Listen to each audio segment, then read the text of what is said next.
So hello everyone, welcome to EduTap and welcome to this Abhyas series. In today's computer knowledge class, we will be covering the topic data communication जो आपके UPSC, EPFO, APFC and both for EO exam बहुत important topic है. तो इस class में सबसे पहले we will do the basics of data communication, then through MCQs we will cover all the important aspect of this chapter. जो भी चीज़ें पूछी गई हैं या जिनमें प्रोबेबिलिटी है पूछे जाने की, वो सभी चीज़ें आपकी एमसीक्यू के थ्रू या फिर उनके एक्सप्लेनेशन के थ्रू ही कवर होंगी. So let's begin this class. So सबसे पहले when we are talking about data communication, right, data communication computer में जब भी हम डेटा की बात करते हैं, this is basically the raw form of information. ठीक है, यहाँ पे क्या होता है, इट इज़ नॉट रिफाइंड. इसको हम ऐसा नहीं है कि डायरेक्टली यूज़ कर सकते हैं, बट येस इसी में से इंफॉर्मेशन निकल के आती है, राइट. कम्युनिकेशन की जब हम बात करते हैं, यहाँ हम बात कर रहे हैं कि कैसे data will move from one place और one person to another person, या one device to another device, one node to another node, right. So data communication together we will talk about कि किस मोड से हम data communication करते हैं, किस किस तरीके से डेटा कम्युनिकेशन होता है. बट फर्स्ट आपको समझना होगा डेटा कम्युनिकेशन की वेरियस स्टेजेस क्या होती हैं. So here first in data communication we will have the sender. Sender ऐसी डिवाइस होगी that will send the data, that will initiate the process. आपने किसी को व्हाट्सएप पे मैसेज भेजना है, आपने किसी को मेल भेजना है, आपने किसी को कोई वीडियो भेजनी है, किसी को कोई इमेज भेजनी है, so you are the sender, right. Sender क्या करता है, डेटा कम्युनिकेशन की प्रोसेस को इनिशिएट करता है. देन द सेकेंड स्टेज या सेकेंड कंपोनेंट इसका क्या होता है, रिसीवर. द एंड रिसीवर, ऐसी डिवाइस या ऐसा पर्सन जिसके पास डेटा लास्ट में कन्वे होगा, राइट. तो चाहे वो डेटा किसी भी मोड में हो, बट येस वो डेटा क्या होगा, लास्ट में रिसीवर के पास जाएगा. यहाँ पे we need to have special type of devices. जो भी हमारे पास डेटा आ रहा है, वेव्स की फॉर्म में हो, पैकेट्स की फॉर्म में हो, उसको रिसीव करने के लिए भी डिवाइस कैपेबल होनी चाहिए, राइट. ऐसा नहीं है कि सामने वाला आपको मल्टीमीडिया डिवाइसेस मल्टीमीडिया मैसेज भेज रहा है, मे बी वीडियो भेज रहा है, ऑडियो भेज रहा है, और आपके पास पुराना नोकिया का कीपैड फोन है, राइट, जिसमें मल्टीमीडिया प्ले नहीं हो सकते. तो ऐसा नहीं होना चाहिए. Both devices, sender and receiver, should be compatible. Okay, then when we are talking about message, here basically we are talking about the data. अब ये मैसेज जो है आपका, ये टेक्स्ट फॉर्म में हो सकता है, ठीक है. You are sending somebody email, तो ईमेल में आप क्या भेजोगे, ईमेल में basically you will be sending the text, ठीक है. सबसे पहले लिखोगे greeting sir, I hope you are fine, this type of thing. और you are sending somebody message, तो आप क्या कर रहे हो, टेक्स्ट भेज रहे हो. You can also send images, you can also send audio, you can also send video, and you can send various multimedia file. You can also send PDFs also, right. तो आप कुछ भी भेज सकते हैं यहाँ पे मैसेज की जब हम बात करते हैं. Then media is basically the mode through which this message will travel. कि मैसेज जो आप भेज रहे हो वो कैसे जाएगा, वो वेव्स की फॉर्म में जाएगा, ठीक है, वो पैकेट्स की फॉर्म में जाएगा, वो इलेक्ट्रिक फॉर्म में जाएगा, या थ्रू हो सकता है केबल जाए, ठीक है. तो वो किस मोड या किस तरीके से जा रहा है, here we talk about the media. Okay, lastly protocols. Protocol क्या होते हैं, basically these are the rules. अगर आपने मैसेज भेजना है तो उसको भी कुछ रूल्स फॉलो करने होंगे. कैसे रूल्स, ये ऐसे रूल नहीं होते कि मतलब वैसे मे भी आपको रूल सुन के लग रहा हो कि ठीक है हम कुछ ऐसा नहीं बोल सकते कि जिससे हम प्रॉब्लम आ जाए, कुछ इलीगल नहीं भेज सकते, कुछ इलीगल नहीं बोल सकते, ऐसी चीज़ें नहीं. प्रोटोकॉल यहाँ पे जब हम कंप्यूटर की सेंस में बोलते हैं, आप इस चीज़ को समझिए. इसमें जैसे मैंने आपको कहा ना कि जो दो डिवाइसेस है मेरी, वो कंपैटिबल होनी चाहिए. ऐसा नहीं है कि आपके पास आईफोन है और जो रिसीवर है इसके पास कीपैड फ़ोन है, ठीक है, एंड आप यहाँ से इसको भेज रहे हो अच्छी सी HD क्वालिटी में वीडियो, बट क्योंकि इसके पास वो डिवाइसेस नहीं है या फिर इसके पास वो कैपेबिलिटी नहीं है जो इस मैसेज को ओपन कर सके, तो क्या होगा, वो मैसेज कन्वे नहीं होगा. तो ये भी क्या है, एक रूल है कि कंपैटिबिलिटी होनी चाहिए दोनों ही डिवाइसेस के बीच में. उसके बाद आप कहाँ भेज रहे हैं, एड्रेस, जो आप एड्रेस में एंटर करेंगे. अगर आप मैसेज भेज रहे हैं एड्यूटैप के नंबर पे, ठीक है, तो रैंडमली वो मैसेज आपकी मम्मा को नहीं चला जाएगा या आपके पापा को नहीं चला जाएगा. वो जो आप एड्रेस एंटर कर रहे हैं वहीं पे इंटेंडेड मैसेज जाता है. That is also a protocol, right. So protocols are basically grammatical rule for data communication और sending the data. All right, now अब चलते हैं क्वेश्चंस की तरफ, क्योंकि बेसिक आपने समझ लिया कि डेटा कम्युनिकेशन में हम क्यों बोल रहे हैं और किन चीज़ों के बारे में आप प्रोबेबली पढ़ने वाले हैं, ठीक है। ये जो कम्युनिकेशन होता है उससे थोड़ा डिफरेंट है, it's data communication. So first is, in which of the following transmission mode can data only travel in one direction? Simplex, duplex, full duplex, synchronous. जैसे आपने वाईफाई देखा होगा, आपके पास है राउटर, ठीक है, और ये है लेट्स से ये है टावर। जब ये सिग्नल भेज रहा है तो आपका राउटर रिसीव कर रहा है signal and then you are able to use the internet. But क्या आपका राउटर भी सिग्नल भेज सकता है टावर को? The answer is no. ऐसे ही आपके घर में टीवी होगा, ठीक है, तो यहां से सैटेलाइट के थ्रू न्यूज ब्रॉडकास्ट हो रही है, ठीक है, आप यहाँ पे बैठ के न्यूज देख रहे हैं, ठीक है। बट क्या आपकी कंप्यूटर या आपका टीवी यहां से कोई सिग्नल भेज के चेंज कर सकता है? Answer is no. तो सिंप्लेक्स मोड में बेसिकली क्या होता है, हमारा कम्युनिकेशन जो होता है वन वे होता है। कम्युनिकेशन हमारा वन वे होता है, सिर्फ एक डिवाइस ही सेंडर हो सकती है और जो अदर डिवाइस है that will only be receiver, ठीक है। तो इस चीज का आपने ध्यान रखना है। ये क्या होता है, हमारा सिंप्लेक्स मोड होता है। ये क्या होता है, हमारा सिंप्लेक्स मोड होता है। इसके अलावा हमारे पास हाफ ड्यूप्लेक्स और फुल ड्यूप्लेक्स मोड भी होते हैं, ठीक है। तो सबसे पहले बात करते हैं हम लोग सिंप्लेक्स मोड के डिवाइसेस की। तो इसमें से कौन सा सिंप्लेक्स मोड, क्योंकि मैंने आपको समझा दिया सिंप्लेक्स मोड क्या होता है, तो आपने देखना है कि कौन सी डिवाइस इसमें से सिंप्लेक्स मोड की है। Walkie talkie, intercom, monitor, mobile phone. देखो यहाँ पे अभी करेक्ट आंसर है ऑप्शन नंबर सी। जिनको समझ में आ गया है कॉन्सेप्ट, वेल एंड गुड। जिनको नहीं आया है, जब हम बाकी चीज मोड्स की बात करेंगे तब आपको ये और भी रिफाइंड हो जाएगा, ठीक है। तो थर्ड क्वेश्चन की तरफ चलते हैं। What distinguish half duplex mode from full duplex mode? अब ड्यूप्लेक्स मोड मैंने आपको बोले थे दो होते हैं, हाफ और फुल, ठीक है। अब यहाँ देखो, it allows simultaneously communication in both direction, it uses both separate channel for communication, it support bi-directional communication but not at the same time, it restrict communication to a single direction। तो हमें बताना है duplex, half duplex mode and full duplex mode को क्या अलग करता है। तो अब मैं पहले आपको ये दो टर्म समझा देती हूँ। जब हम बात करते हैं हाफ ड्यूप्लेक्स मोड की, हाफ ड्यूप्लेक्स, तो आप ये देखो क्या होता है इसमें। ये आपके पास दो डिवाइसेस हैं, ठीक है, लेट्स से ये आपकी पहली डिवाइस है, ये आपकी दूसरी डिवाइस है। अब क्या होगा, ये डिवाइस भी यहाँ मैसेज भेज सकती है, ये डिवाइस भी यहाँ मैसेज भेज सकती है, मगर eight a time only one device can use the communicating channel. That means अगर डिवाइस ए जो है हमारी ये मैसेज भेज रही है तो डिवाइस बी का जो चैनल है वो ब्लॉक हो जाएगा। डिवाइस बी जो वो है वो सिर्फ मैसेज रिसीव कर सकती है। वहीं पे अगर डिवाइस बी है हमारी ये मैसेज भेज रही है तो उस वक्त ए का चैनल ब्लॉक होगा और ए सिर्फ रिसीव कर सकता है। At a time only one sender and one receiver can be there. दोनों ही साइमल्टेनियसली मैसेज नहीं भेज सकते हैं। At a time only one device can send the message and other device will only receive the message, ठीक है। वहीं पे अगर मैं बात करूं फुल ड्यूप्लेक्स मोड की, तो again this is your device and this is your device. आप अपने मोबाइल फोन्स को ले लो।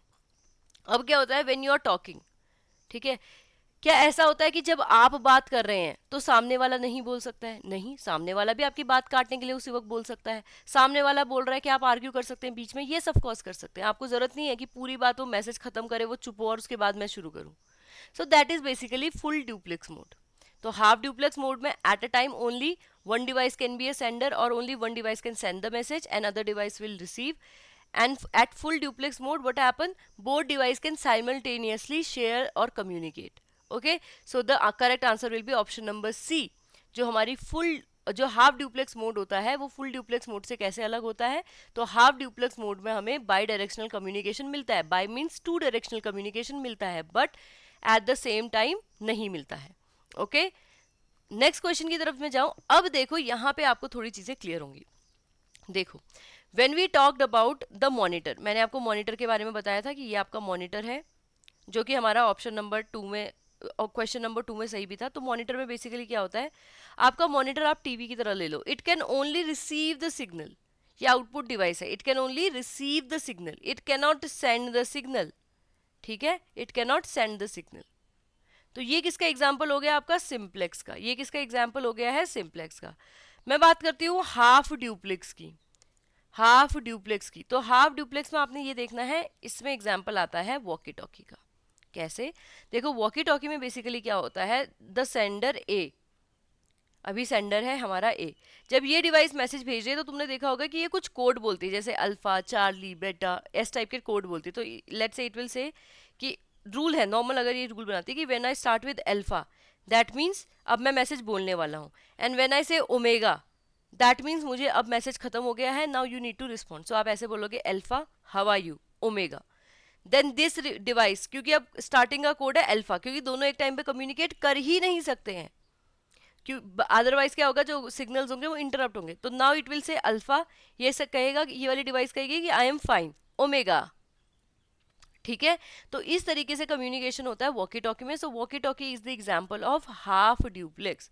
अब लास्टली डिस्कस करते हैं फुल ड्यूप्लेक्स। वैसे तो हमने कर लिया है, बट यस अगेन कर लेते हैं थोड़ी सी बेटर अंडरस्टैंडिंग के लिए। फुल ड्यूप्लेक्स में आपके मोबाइल फोन आ जाते हैं, आप अपने फ्रेंड्स को कॉल करके आराम से लड़ाई कर सकते हो, वो आपकी बात बीच में काट सकते हैं, आप उनकी बात बीच में काट सकते हो, दोनों साथ में गाना गा सकते हो। तो एट द टाइम दोनों ही लोग सेंडर हो सकते हैं। So this is the example of full duplex mode.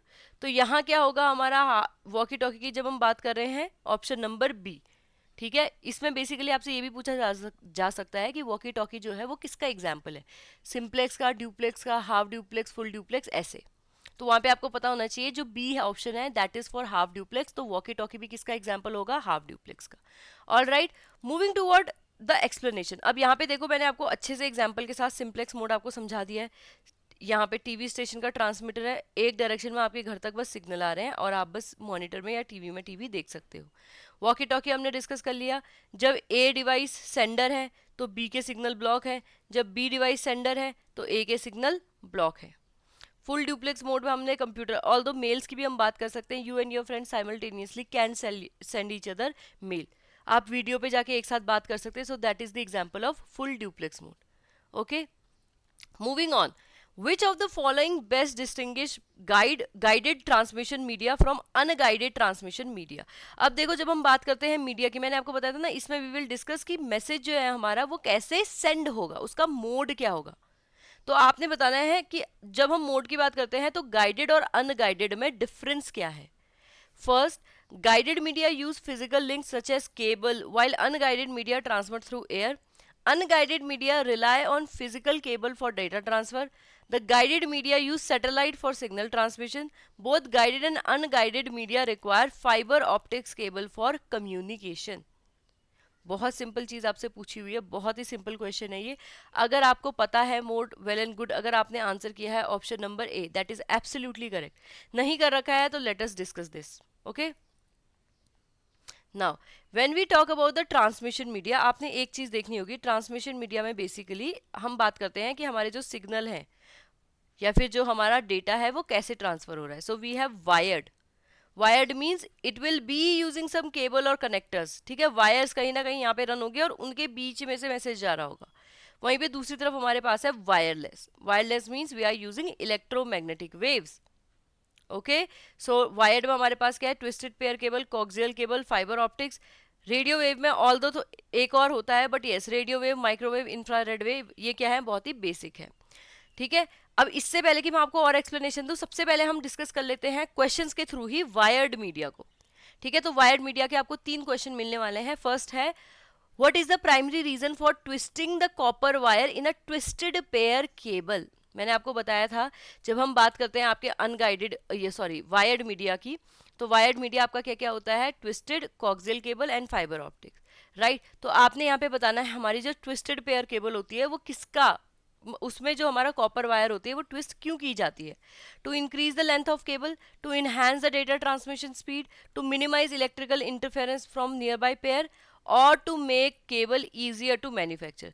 देखो right now if you know the answer that is option number C, कि हमने जो आसपास के पेयर से शोर आता है या जो नॉइस आती है या जो इंटरप्शन हो सकती है उसको कम करना है, तो वेल एंड गुड।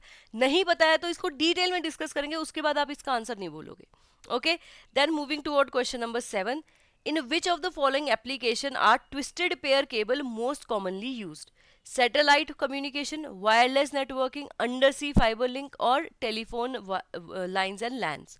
हम यहाँ पे बात कर रहे हैं ट्विस्टेड पेयर की, तो ट्विस्टेड पेयर का सबसे कॉमन यूज आपका होता है option number D, that is telephone line and LAN. ये आपने याद भी कर लेना है, एग्जाम्पल के बेसिस पे या कॉमन यूज होने वाली चीजों पे यूपीएससी क्वेश्चन पूछ सकता है, इसकी बहुत प्रोबेबिलिटी है, right. Next question is which of the following is a correct classification of twisted pair cables? Unshielded and shielded twisted pair cable, open pair, closed pair, coaxial pair and non-coaxial pair, और it is fibre and non fibre. तो इसको हम कैसे classify करते हैं, ये basically I have given you ताकि आपको पता चल जाए कि कैसे कैसे क्लासिफिकेशन होता है। तो इसका correct answer will be option number A, shielded and unshielded. देखो, क्योंकि हम जब बात करते हैं वायर्ड मीडिया की, we are using wire, okay, so let's go into next slide and let's understand that. So जब हम वायर्ड मीडिया की बेसिकली बात करते हैं, हमारी वायर्ड मीडिया, अब क्योंकि इनके पास चैनल है, प्रॉपर चैनल है जाने के लिए, तो इसीलिए इनको हम और क्या बोलते हैं, इनको बोलते हैं गाइडेड, ठीक है, this is guided mode of communication. वही मैं बात करूं, जब हम इलेक्ट्रोमैग्नेटिक या वायरलेस वेव्स यूज करते हैं तो हम हवा में सिग्नल छोड़ते हैं। जिन मशीन में कैपेबिलिटी है कि वो रेडियो वेव्स कैप्चर करेंगी, वो रेडियो वेव्स कैप्चर करेंगी, ठीक है, जिनमें है कि वो इंफ्रारेड कैप्चर करेंगी, वो इंफ्रारेड कैप्चर करेंगी। तो मैसेज अकॉर्डिंगली भेजा जाता है, लेकिन yes, message is all for कोई भी रिसीव कर सकता है, उसमें ऐसा नहीं है कि ए और बी जो पॉइंट है वो कनेक्टेड है, राइट, तो उसको हम क्या कहते हैं, अनगाइडेड भी कहते हैं। तो जब हम बात करते हैं गाइडेड या वायर्ड मीडिया की, तो यहाँ पे we have three types, we have twisted pair cable, we have optical fibre and we have coaxial cable.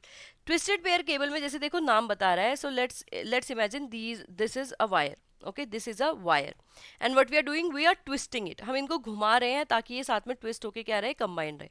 अगर आपके घर में कोई स्विच बोर्ड्स हैं तो आप देखोगे उनमें वायर कुछ ऐसे लगती है, राइट, इट्स वेरी कॉमन।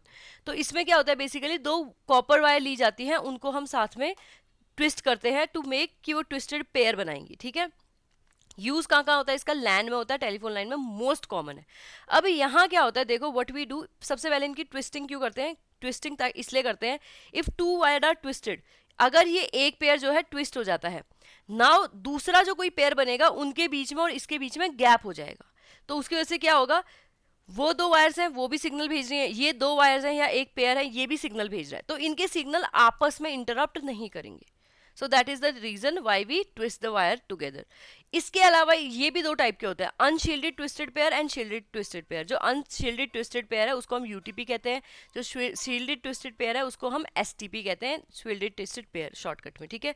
अब आप डायग्राम में देख सकते हो, जब हम बात कर रहे हैं यूटीपी की, जब हम बात कर रहे हैं यूटीपी की, तो यहाँ क्या हो रहा है, देखो अनशील्डेड में ये एक पेयर है, ये दूसरा पेयर है, ये तीसरा पेयर है एंड ये चौथा पेयर है, एंड अल्टीमेटली बस ये एक साथ हमने पुट ऑन कर रखे, इनमें फर्दर कोई भी इनमें प्रोटेक्शन के लिए कवरिंग नहीं है।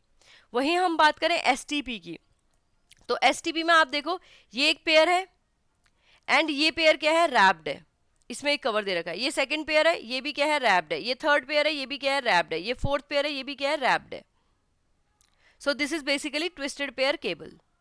सेकेंड हमारे पास आ जाता है कॉक्सियल केबल।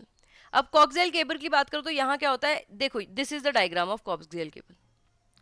यहाँ पे बीच में क्या होता है, कॉपर की वायर होती है, ठीक है, एंड इसको सराउंड करता है इंसुलेटिंग मटेरियल, कोई भी आपका प्लास्टिक हो सकता है या आपका रबर टाइप मटेरियल हो सकता है, but yes this will be insulating material. फिर इसको क्या करते हैं, फर्दर ये कॉपर मेश से कवर हो सकता है, फिर फर्दर ये इंसुलेशन से, मतलब इसमें जितनी ज़्यादा कवरिंग होगी उतना ज़्यादा क्या होगा, ये प्रोटेक्टेड रहेगा, उतना ज़्यादा इसमें इंटरफेरेंस कम होगा। However at the core it will only have copper wire, ठीक है। अब फायदा क्या है इसका इतना मेहनत करने की, कि इसकी बैंडविड्थ बहुत बढ़ जाती है। तो अगर आपसे पूछा जाए कि ट्विस्टेड पेयर के ऊपर कॉक्सियल केबल का क्या फायदा है, तो इसमें बैंडविड्थ क्या होती है, ज्यादा होती है। इसका मतलब ये ज्यादा सिग्नल कैरी कर सकता है with high speed and in the longer distance, ठीक है, विदाउट इंटरप्शन, इंटरप्शन नहीं होगी इसमें। Then we have optical fibre, सबसे एडवांस जो है वो ऑप्टिकल फाइबर है। Optical basically it is related to light, fibre means कुछ ना कुछ कहीं ना कहीं वायर तो यूज हुए। हेयर बेसिकली व्हाट हैपन, जो वायर होती है उसकी जो इनर साइड्स होती हैं, इनर साइड को हम रिफ्लेक्टिव मटेरियल से कोट कर देते हैं।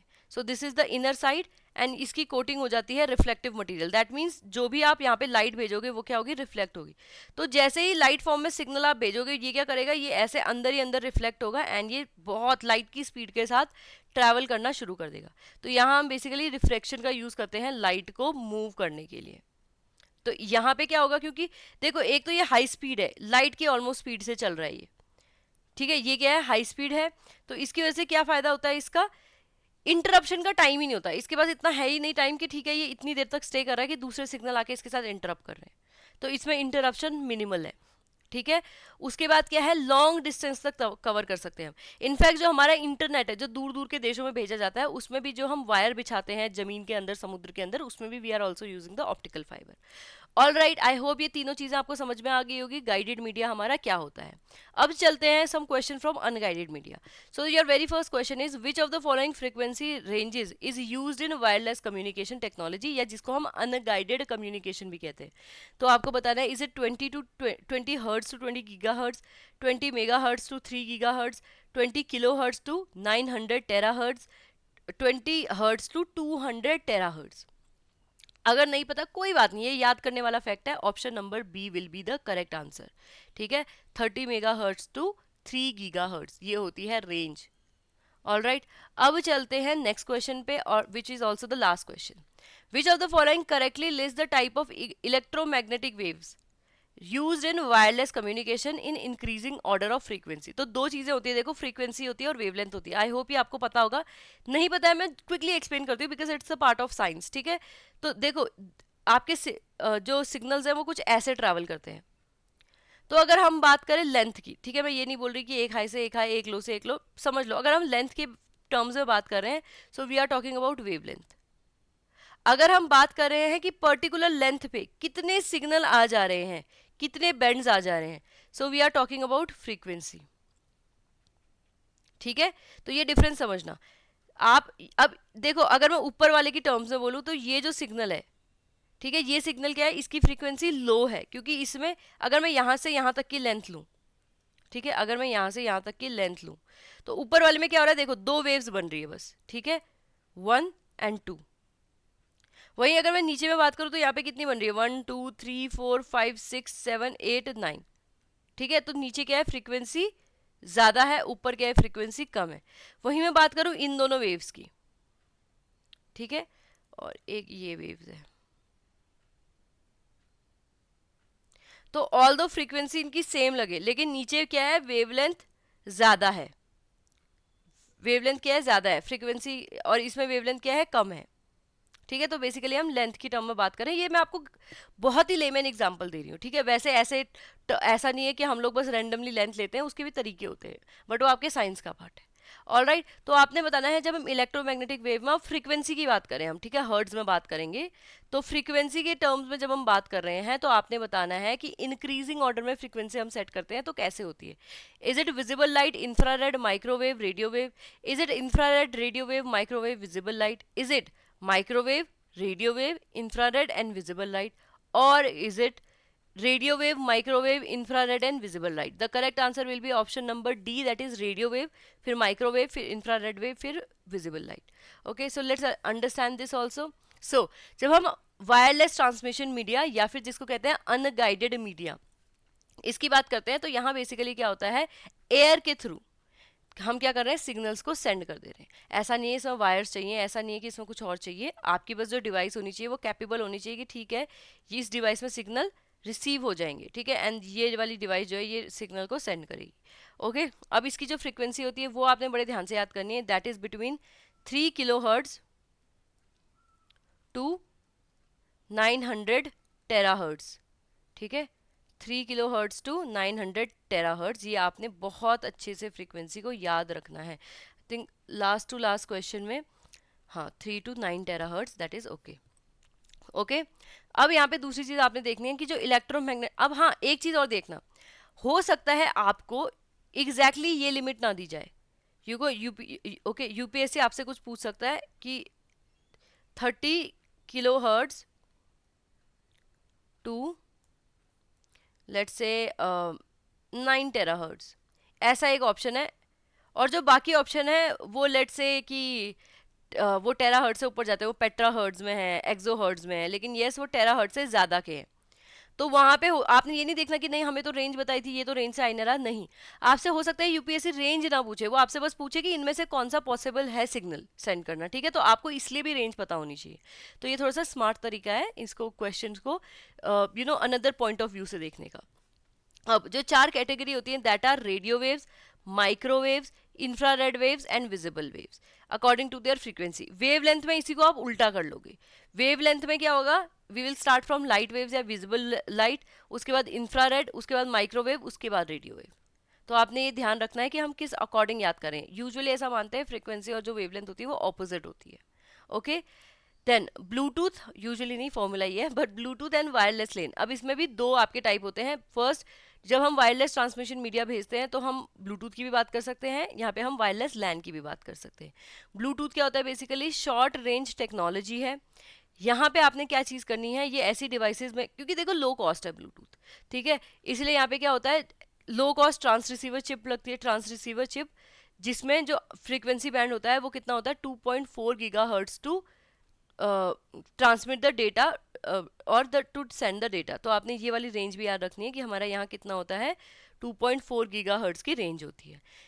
मैक्सिमम रेंज इसमें कितनी होती है अकॉर्डिंग टू डिस्टेंस, तो 10 मीटर। ये तो आपको पता होना चाहिए क्योंकि आप जो हेडफोन्स यूज करते हैं उसमें भी ये इंस्ट्रक्शन लिखी रहती है। And here we can add up to 255 device, ये आपने याद करना है। ये मैं पहले भी 2 बार बता चुकी हूँ, तीसरी बार मैं आज आपको बता रही हूँ कि यहाँ पे अप टू 255 डिवाइसेस आप एक ही ब्लूटूथ से कनेक्ट करके उसका नेटवर्क बना सकते हो। वही मैं बात करूँ लैन, देखो इसके अलावा अब लैन की जब हम बात करें, आप मैन वैन इन सब चीज़ों के बारे में पढ़ेंगे, ये हम आगे आने वाली क्लासेस में कवर करेंगे।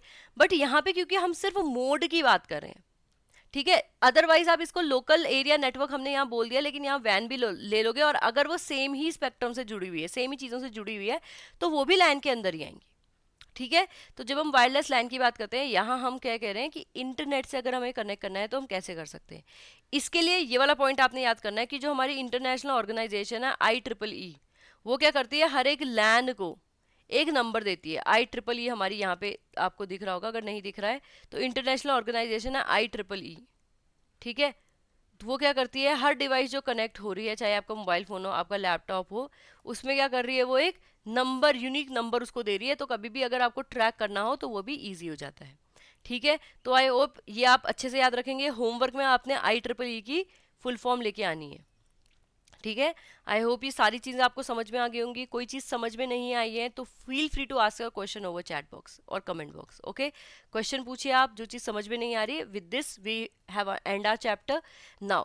If you are somebody who is seriously preparing for UPSC EPFO APFC exam, और EO आपका उसी के साथ क्लियर हो जाता है, एंड यू आर समबडी जिसने ये एग्जाम पहले दे रखा है, अब आपको क्या चाहिए कि 2025 के हिसाब से मेरी बस बढ़िया से रिवीजन हो जाए, तो उसके लिए we are offering test series.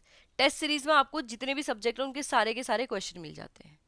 अगर आप ऐसे बच्चे हैं जिन्होंने UPSC की प्रिपरेशन की है, बट पर्टिकुलरली APFC EO की नहीं की है, आपने CAC की प्रिपरेशन की है, ठीक है, तो क्या होगा, जो आपके कॉमन कोर्सेज के अलावा कोर्स रहते हैं, जो आपके लिए बिल्कुल नए कोर्स हैं, वो आपको सारे मिलेंगे along with the test series to practice in our special subject course, ठीक है। स्पेशल सब्जेक्ट कोर्स में आपको जो सब्जेक्ट नहीं ओवरलैपिंग है वो मिलेंगे, एंड उसके साथ टेस्ट सीरीज मिलेगी। But if you are somebody who is preparing for this exam from very scratch, तो उसके लिए we are offering the master course. तो आप मास्टर कोर्स लीजिए, वहाँ पे आपको जितने भी सब्जेक्ट हैं along with the test series, along with the questions and MCQs, practice भी मिलेगी, एंड उनका बेसिक आपको एक्सप्लेनेशन, एग्जाम के पॉइंट से क्या चीज़ें इंपॉर्टेंट है, ये सभी चीज़ें मिलेंगी। So you can check out these courses. अगर आपको कोई क्वेश्चन आता है, सो हमारा नंबर गिवन है, आप उस पर कॉन्टैक्ट कीजिए, राइट, एंड आप अपने क्वेश्चन पूछ लीजिए हमारे एग्जीक्यूटिव से। Now thank you so much, I hope you will have a nice day, and आप प्रिपरेशन करते रहिए, जो भी हम क्लास में पढ़ रहे हैं उसको रिवाइज करते रहिए कंटिन्यूसली। अगर आप चीज़ों को रिवाइज करते हैं, so one day success will come to you. Okay, so thank you so much students.